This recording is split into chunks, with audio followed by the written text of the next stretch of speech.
আমাদের যারা আহত যোদ্ধা রয়েছেন কিংবা আমাদের শহীদ পরিবার এখানে আজকে যারা সদস্যরা রয়েছেন তাদেরকে এখন পর্যন্ত ফাউন্ডেশনের জায়গা থেকে একটা যে আর্থিক সহযোগিতা দেওয়া হয়েছে এটা খুব বড় কোনো সহযোগিতা না। এটা দিয়ে পরিবারগুলো হয়তো কয়েক মাস চলতে পারে, এর বেশি আসলে সম্ভব না।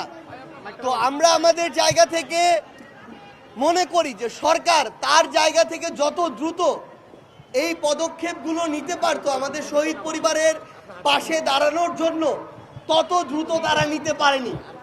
এবং আমাদের শহীদ পরিবারের অনেকেই ছিল যারা আসলে প্রধান কর্মজীবী ছিল, তাদের উপার্জনে ওই পরিবারটি চলতো। সেখানে তারা তাদের জায়গা থেকে তাদেরকে যত রকমের আর্থিক সহযোগিতা, কর্মসংস্থানের ব্যবস্থা করা, সম্মানীর ব্যবস্থা করা কিংবা অন্যান্য যে সুযোগ সুবিধা, সেটা তারা তাদের জায়গা থেকে বিভিন্ন সময় আমাদেরকে বলেছে তারা সেটি করছে।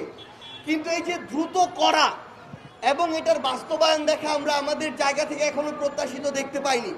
সেই জায়গা থেকে আমাদের শহীদ পরিবাররা আজকে এখানে এসেছিলেন, এটা আমাদের সবার জন্য একটি আসলে দুঃখের এবং একই সাথে লজ্জারও বিষয়।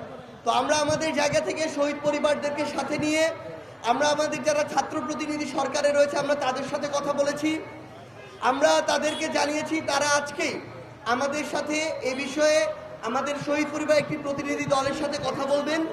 এরপরে আগামীকালকে যারা এই অভ্যুত্থানের সামনের সারিতে নেতৃত্ব দিয়ে এই অভ্যুত্থানের লড়াইয়ে ছিল তাদের একটি টিমের সাথে আমাদের শহীদ পরিবার একটি টিম আগামীকালকে কথা বলবেন।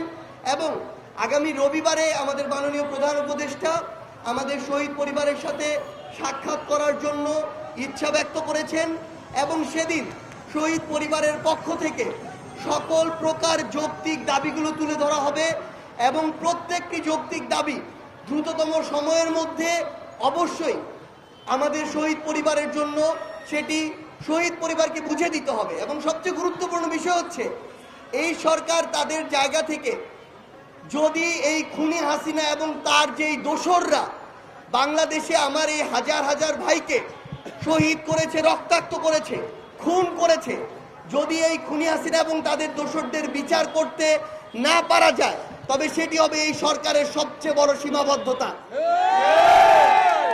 এবং এটি আমরা আমাদের জীবনের বিনিময় হলেও এই অন্তর্বর্তীকালীন সরকারের সময়ে আমরা এটি আদায় করে নিব।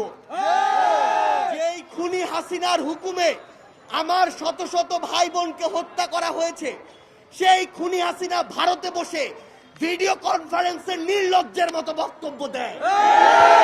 সেই খুনি হাসিনা হাজার হাজার ভাই বোনকে যখন আমার খুন করা হয় তার নির্দেশে, সেই খুনি হাসিনা তার সময় যখন শত শত হাজার হাজার গুম, হত্যা, খুন করা হয়, সেই খুনি হাসিনা এই বাংলাদেশে নির্লজ্জের মতো বিচার চায়।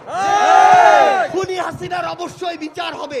খুনি হাসিনাকে এই বাংলাদেশে বিচার এনে এই বাংলাদেশে বিচার করা হবে এবং তার ওই বিচারের মঞ্চ হবে ফাঁসির মঞ্চ।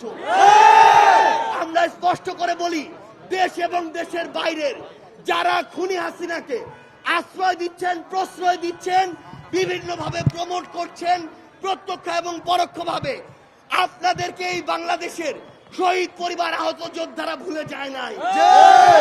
আপনাদেরকে এই বাংলাদেশের তরুণ প্রজন্ম তারা কিন্তু ভুলে যায় নাই। তারা ওই অভ্যুত্থানে একসাথে ঐক্যবদ্ধ হয়ে রাজপথে নেমেছিল, প্রয়োজন হলে আবার রাজপথে নেমে আপনাদেরকে বিচার করা থেকে শুরু করে আপনার অস্তিত্ব কিভাবে এই বাংলাদেশে আপনার অস্তিত্ব নিয়ে আপনি চলেন সেটা আপনাকে বিচারের সম্মুখীন করে আপনাকে বুঝিয়ে দেওয়া হবে এই বাংলাদেশের শহীদ পরিবার কি পারে, আহত যোদ্ধারা কি পারে, তরুণ প্রজন্ম কি পারে। এই অন্তর্বর্তীকালীন সরকারের সময় খুনি হাসিনা থেকে শুরু করে প্রত্যেক খুনের দায়ে জড়িত যারা রয়েছে, আওয়ামী লীগ, যুবলীগ, ছাত্রলীগের সন্ত্রাসীরা, ক্যাডাররা, ইভেন কতিপয় বিপদগামী যারা পুলিশ সদস্য সরাসরি এই হত্যাযজ্ঞে জড়িত ছিল, তাদেরকে উপযুক্ত বিচারের আওতায় নিয়ে আসতে হবে। অন্তর্বর্তীকালীন সরকার যদি এটি না পারে তাহলে তাদের জায়গা থেকে অন্য বড় বড় গল্প দিয়ে কোনো লাভ নেই।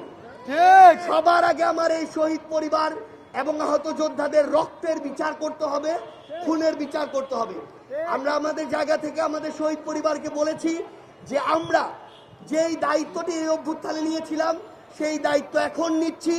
শহীদ পরিবারের এবং আমাদের আহত যোদ্ধাদের প্রয়োজনীয় দাবি দাওয়াগুলো যেই জায়গায় নিয়ে যাওয়া দরকার, যেভাবে নিয়ে যাওয়া দরকার আমরা নিয়ে যাব এবং প্রত্যেকটি যৌক্তিক দাবি পূরণের জন্য যা করা দরকার আমরা সেটাই করব। আবারও আপনাদের সাথে অবশ্যই দেখা হবে খুনি হাসিনা এবং তার দোসরদের বিরুদ্ধে, হয় রাজপথের সংগ্রামে অথবা তাদের ওই ফাঁসির মঞ্চে।